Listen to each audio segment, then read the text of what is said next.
ఖైదీలకు సంబంధించి ప్రతి ఖైదీకి వ్యక్తిగత శిక్షణ ప్రణాళిక.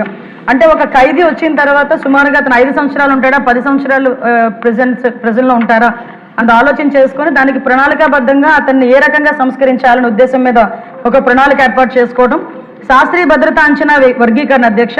అంటే వాళ్ళు ఎడ్యుకేషన్ క్వాలిఫికేషన్ ఏంటి, వాళ్ళ స్కిల్స్ ఎలా ఉన్నాయి, వాటి ద్వారా వాళ్ళని ఏ రకంగా మనం ముందుకు తీసుకెళ్ళొచ్చిన దాని మీద. అదేవిధంగా వృత్తిపరమైన శిక్షణ అభివృద్ధి కార్యక్రమాల అధ్యక్ష. అంటే వొకేషనల్ ట్రైనింగ్స్, అదేవిధంగా స్కిల్ డెవలప్మెంట్, విద్యా ప్రవర్తనలో మార్పులు తీసుకొచ్చే కార్యక్రమాలు. ఇన్ కేసు వాళ్ళు 5 years ఉంటారు, 10 years ఉంటారు, వీళ్ళు 10th క్లాస్ పాస్ చేయొచ్చా, ఇంటర్మీడియట్ పాస్ చేయొచ్చా, డిగ్రీ వరకు తీసుకెళ్ళొచ్చా, ఇవన్నీ కూడా ఈ ఓపెన్ స్కూల్స్, ఓపెన్ యూనివర్సిటీస్ ద్వారా వాళ్ళకి కొంచెం విద్యా వ్యవస్థలో కూడా కొంచెం వాళ్ళని కూడా ఇంట్రడ్యూస్ చేసి వాటిని పరీక్షలు కూడా కట్టే విధంగా తయారు చేయటం.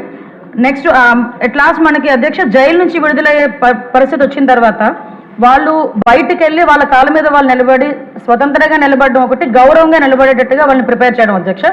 దానికి రీహాబిలిటేషన్ సొసైటీ అనేది ప్రత్యేకంగా ఉంది అధ్యక్ష.